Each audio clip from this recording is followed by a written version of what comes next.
5 years after our son was born, I finally faced the truth. My wife didn't love me, or our boy. Determined to end this miserable marriage, I made plans to leave and take our son with me. But fate had other ideas. A car accident cost me a kidney and took our son's eye. At my lowest point, my usually distant wife fell to her knees right in a hospital corridor, begging for forgiveness. She swore she would spend the rest of her life taking care of us. We decided to give her one last chance, a 100-day trial. If she made it, we'd stay together. But on the 99th day, my son and I overheard her talking to the attending physician. Emma, the doctor said, did you really arrange that accident to secure organs for Daniel Carter's son? You did that to take a kidney from your husband and an eye from your son. Was it worth it? Emma Evans's voice was eerily calm. It was worth it. As long as Daniel is happy, I'd do anything. And what if your husband and son find out? She fell silent for a moment, then instinctively touched the wedding ring on her hand. Then they'll never know. They just want a family. I'll do everything I can to make up for it. So the changed woman we thought we knew was just an act, a carefully built lie. The happiness my son and I had begun to believe in was nothing more than a story she'd crafted to protect the person she really loved. Every kindness, every effort, it had all been quietly weighed and paid for in advance. In the office, Emma Evans carefully reviewed the report the doctor had handed her. At last, a heavy weight lifted from her chest. Teddy's eye is perfect. Now that Zion can be discharged, I can finally relax. The doctor's anger simmered. He couldn't hold back. Emma, no matter how good Daniel is, he's not your husband. You risked taking Teddy's eye without consent, for Zion. If anyone found out, the entire hospital would be shut down. Was it really worth it? Emma's eyes went cold. She slammed the report onto the desk. That's enough. You have no say over what I do. Daniel has only Zion. How could I bear to watch him suffer? It's just an eye. It won't affect Teddy's life.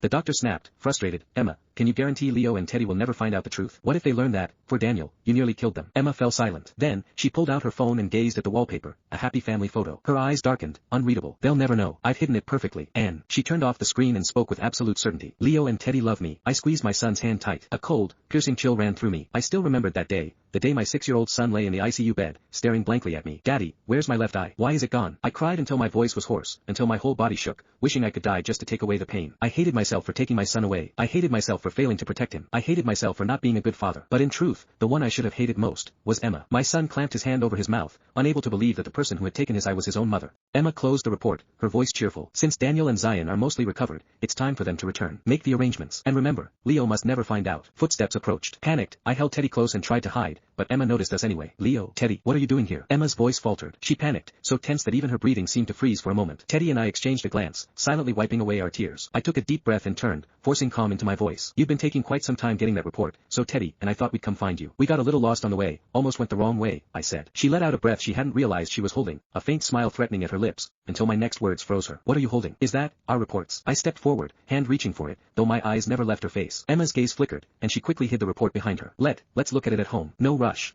I saw her lips pale from nervousness, and a trace of irony crossed my eyes. Withdrawing my hand, I turned and left with my son. She froze for a moment before hurrying after us, scooping our son into her arms. Like before, her gestures were tender, careful, filled with affection. But this time, my son didn't wrap his tiny arms around her neck. His body was stiff, his gaze vacant. She didn't notice anything amiss, holding him all the way to the car.